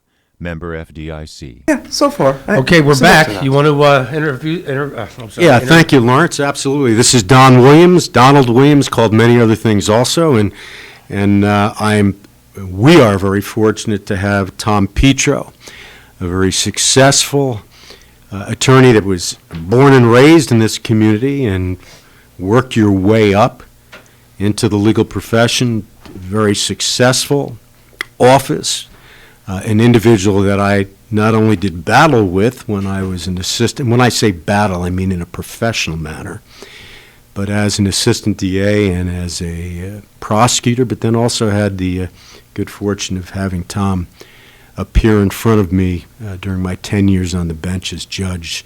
So Tom, and kind enough, when Tony Marmo, my good friend and host of the show, let me know Monday that we needed a guest for 8:30. So Tom was good enough to respond quickly and agree to come. So thanks, Tom. And I know you're very busy practice, but I appreciate you coming in to talk to me today. So let people know a little bit about your background, Tom. Before I do that, I wanted to say, Judge, it's a wonderful thing to see you, and to spend time with you. Again, it is wonderful.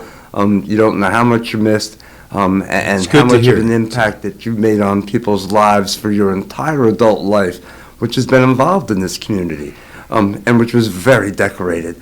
And as a member of the community, can't thank you enough. Well, thank you, Tom. It means a lot. Retirement is not all that it's written out to be, and I miss immensely being on the bench and working with, making sure that the lawyers that came into my court were prepared, came in and made honest, good arguments without too much theatrics, although there's a lot of emotion involved. I'm not so certain, Tom, that your sentiments about being missed would be echoed by other members of the legal community, but I ran a tough court. You know that, and we can talk about that a little later, but you know that. I got to tell you. It means a lot to hear you say that. I got to tell you. I had been practicing for well over 25 years when you took the bench. And every day that I practiced in front of you, which was every single week, I was in there one or twice a week. You made everyone a better attorney. From the day that you took the bench to the day that you left, there wasn't anybody that wasn't better. And that requirement of being prepared and to make those kind of arguments, whether someone went along willingly, as perhaps I did, that those people became better by being around and having you there to require that. And I don't think you get enough credit for that, and that's one of the things I wanted to make sure is that I said today. I appreciate it. Thank you. Yeah. I don't know if I said it enough. You have. Trust me, you have. You've been vocal about it. I appreciate that. And it is meaningful because even at the age of 68, I still feel quite young. And as much as it was time for me to move for many reasons, I miss tremendously being on that bench. And you know I used to get there 7:30 and leave late, but I miss it. And I miss you folks. And so everybody knows this is not a mutual admiration society. It's Tom, I was as tough when you came to court, or even tougher, because I also knew that you were one of the experienced lawyers, and if I made the requirements of you, many other attorneys that were sitting in the box watching what would happen, they would follow suit and understand your preparation, which was excellent, would also have to be parroted by them. So thank you. Now, let's get off of me, and that's fine. Tell the folks a little bit about what your practice is. Obviously, they know you do criminal law, but what is the principal part of your practice? My practice is almost completely restricted to criminal defense work. So that's changed in the last, I'd say, 10 years, right? I mean, beforehand you did civil work, you were mainly a general practitioner, but now you focused on criminal law. It's almost, for a very lengthy period of time, I had done some civil work up to 10, 15, 20 years ago, but it's always been primarily, and now it's almost completely restricted to just the criminal defense work, and has been for a substantial period of time now. And what courts do you appear in? What courts do you cover? What type of cases? anything from murder to your traffic ticket. And you wouldn't want to... You've actually tried murder cases. Tried about 10 of them to completion. Really? I know many of them. I don't recall, and I apologize, I don't recall if you had a murder in front of me. I'm sure you had cases that were murders. I don't recall if we went to trial, but I know you had several in Dutchess County. That's where I predominantly tried most of those murder cases, if not all of them, as far as the trial work went.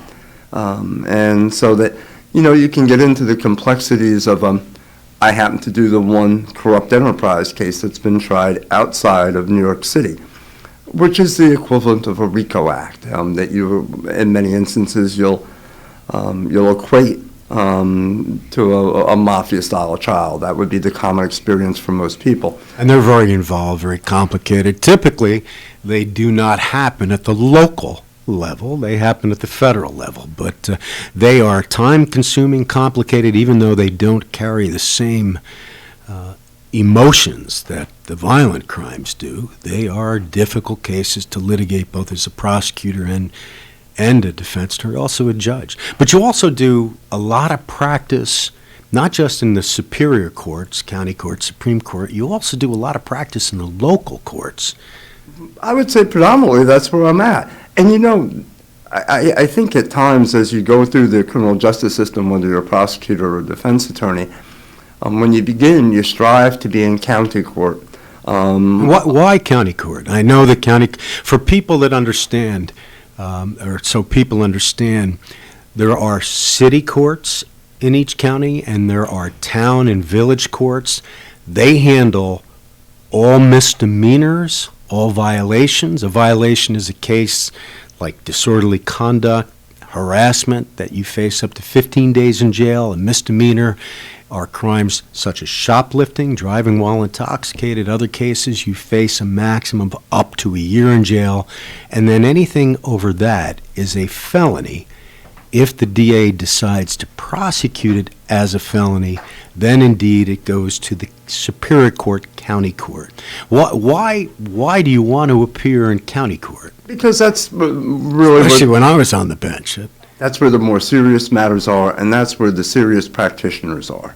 And that you, for lack of a better term, make your bones in county courts. And those are where, someone hones their trial skills in a very serious matter. You go from murder to a felony DWI, and they're classified from A to E.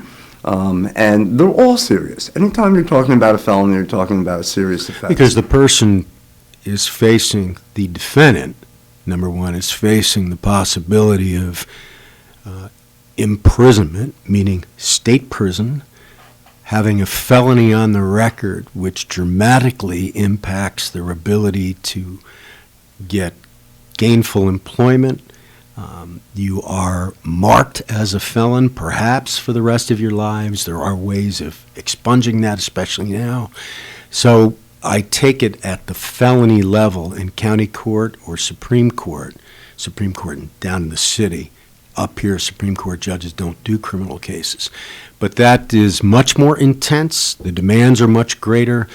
The rules of evidence, although they're the same everywhere, are much more closely monitored by the judges and requirements, where many times in town or village courts, you have non-lawyer judges, and the rules of evidence may be a little more flexible in lower courts. They are, and that perhaps wrongfully so, because the local courts, in many instances, when they started out with, people would call them JPs. They're not. They're town justices. Justices of the peace, right? Correct, and that they were members of the community brought in to keep order in the community, and they knew the people that were in front of them, and it was more a homespun type of remedy. They had their finger on the pulse of the village or town that they were presiding over, which was extremely effective at one point. Correct.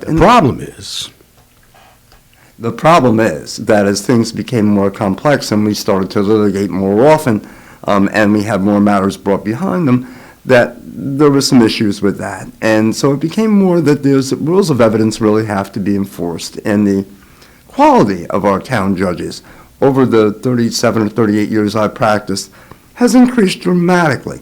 And they are flexible still with the evidentiary rules. That's what really separates a seasoned defense attorney from someone who's not. And you learn those, generally speaking, the hard way, which is that you're in practice and you learn them by going through these matters, not with a lot of preparation for them, and that's how you become a better attorney as you grow into the practices.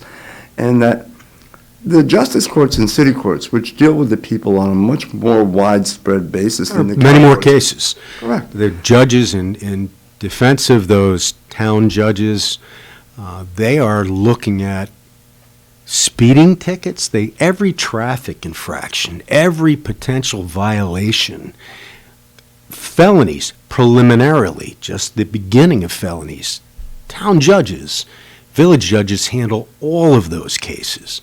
They just retain trial jurisdiction on anything misdemeanor or less, not felonies. Then it has to be sent to... Correct. And that's the area where people interface more with the criminal justice system. Traffic tickets are a lot of people's only experience with the court system. True. And so they have a very important role because the impression that you establish with folks, just regular folks coming into a courtroom, couldn't be more fundamental to our system of justice. And they don't get enough credit in that regard. They don't. They don't. And the quality of those experiences for people are just, they go without adequate words to really say the value of the criminal justice system. And how justice is administered on those lower levels. Very few people go from a lawful life to a county court situation without stopping by the local courts on more than one occasion. And people truly do not understand. I know that the media never covers virtually anything in the town courts or city court unless it's sensitive politically.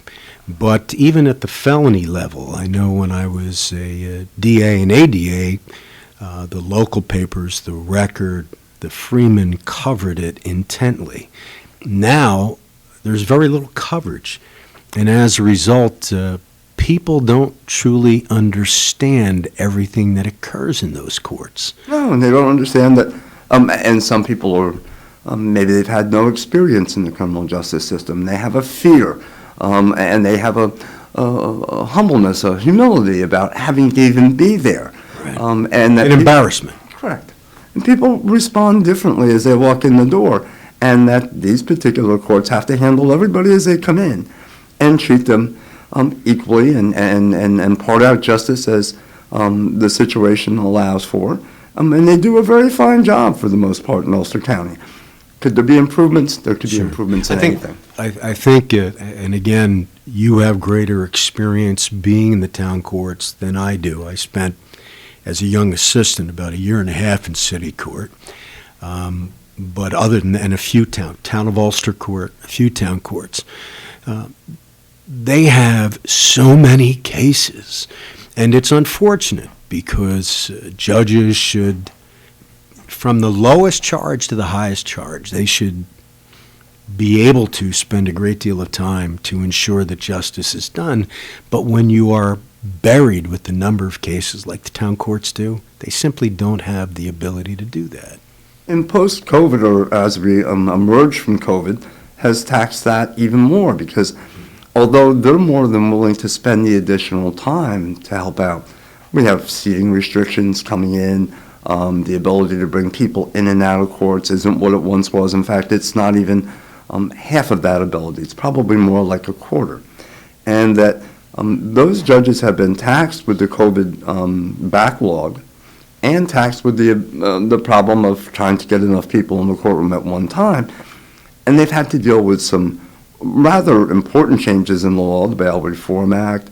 How do you feel about that, Tom? I don't want to put you on the spot. You're a defense attorney. It's how you make your living. But how do you feel about, and I know you'll be honest about it while also protecting significant clients and that, but how do you feel about the bail reform? I mean, Bail Reform Act probably arose as more reaction to some of the things that had gone wrong with the system over years.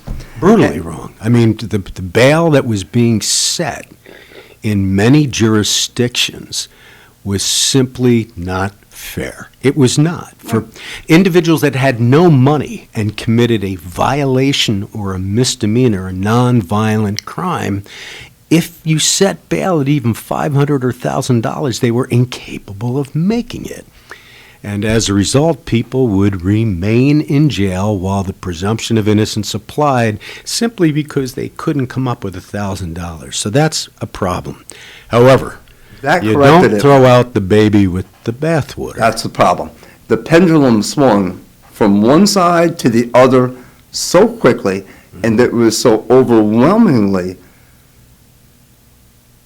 problematic because the people who were making the legislation didn't understand the problem, and their adjustment to what was perceived to be perhaps an injustice went far beyond the consequences that they saw, which led to its rather quick reform in July. And, it was politically motivated and generated. It became a popular people that would carry the banner for those individuals that were being incarcerated on low offenses. Minimal bail that simply couldn't make it, and instead of addressing that issue, it became politically popular to have reform of the criminal justice system, and as a result, Tom, I was a county judge. I was DA before that. I was an assistant DA 20 years before that. Do you think that any of the legislators who are voting on this would take the time, especially the ones that represented Ulster County, to take the time to call a judge that has spent his entire life doing this, to get my input on the ills of the bail situation that was occurring and the parts that were not good? No. Well, that was the problem. And what's happened is, yes, I mean, as a defense attorney, I'm going to say anytime my clients are benefited, that's a good thing. However, there is a small... Before you go any further, Tom, I just want to speak. I'm not a defense attorney. I did defense work for probably about a year when I was with Dave Clegg. But it's your obligation ethically to represent individuals that are charged with crimes. You should not make a determination personally of guilt or innocence.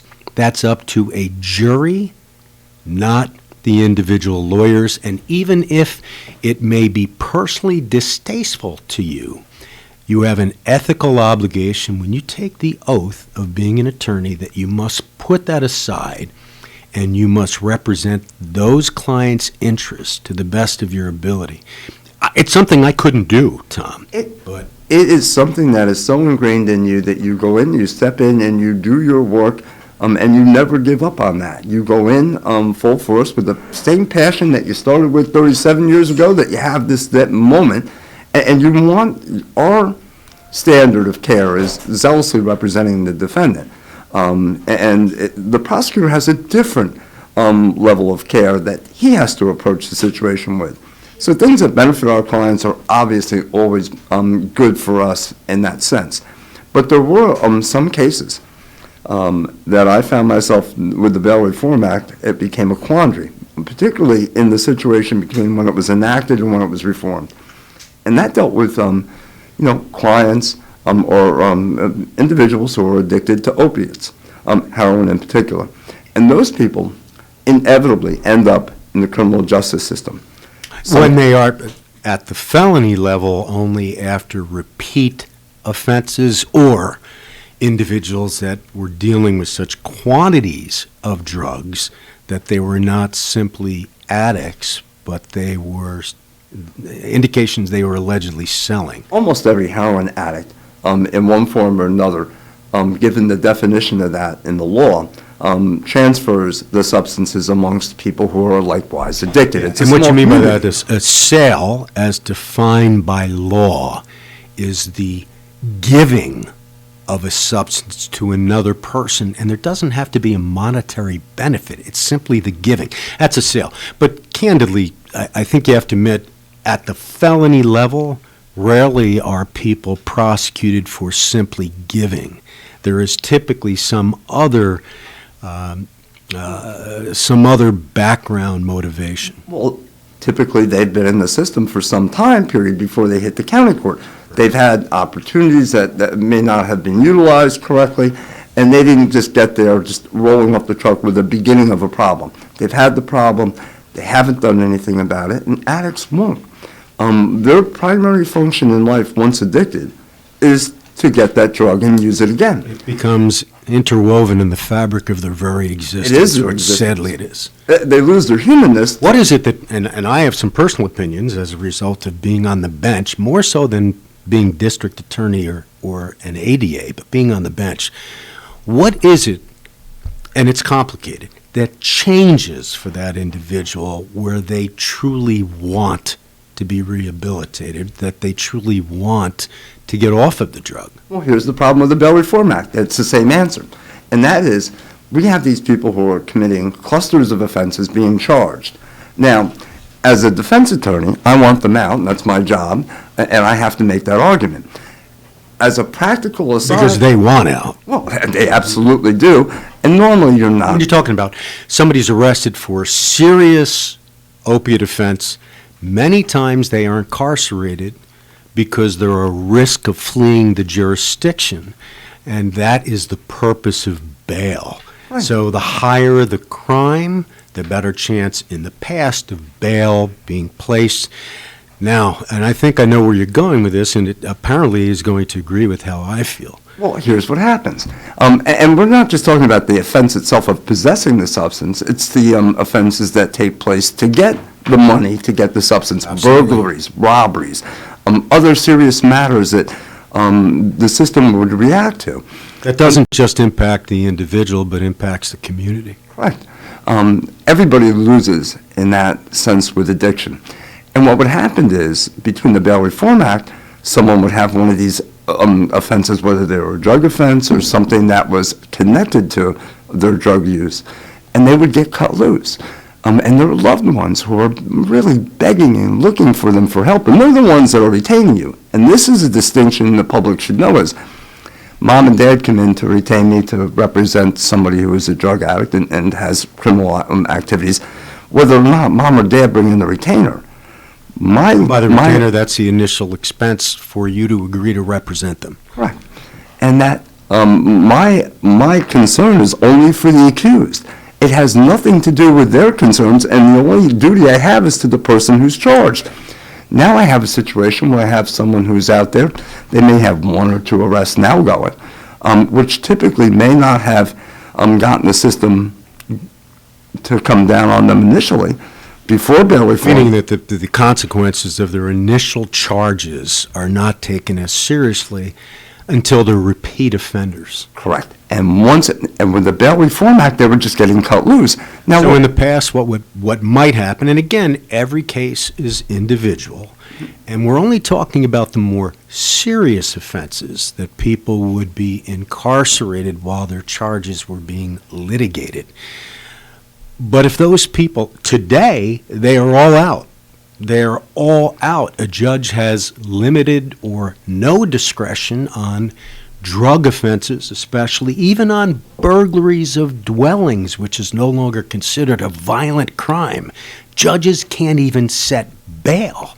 And under those circumstances, it's not just the harm to the community that the prosecution and a judge has to look at. But as a defense attorney, it may not be in the best interest of your client, because a true addict, their principal objective in life is to get drugs. And if they're released from jail, they're going to find those drugs, which just continues this cycle. That was the problem. They couldn't be held in lieu of bail. They couldn't. And when you mean by that, remember that the listening audience being kept at the Ulster County Jail or some other location is that until such time that their case can be litigated. Now they're automatically let go. We only have 1 minute left. Boy, this went fast. But well, what happened is they go out and commit some other offenses.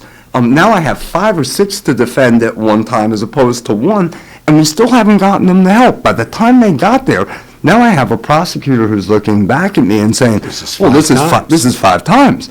Instead of having a rehab program such as drug court available, now you're looking at a period of incarceration. What people don't know, and what we just didn't, for time reasons, haven't been able to address, is that jail initially is not a bad thing. It ends up sobering the addict who then wants to help and then can change their life.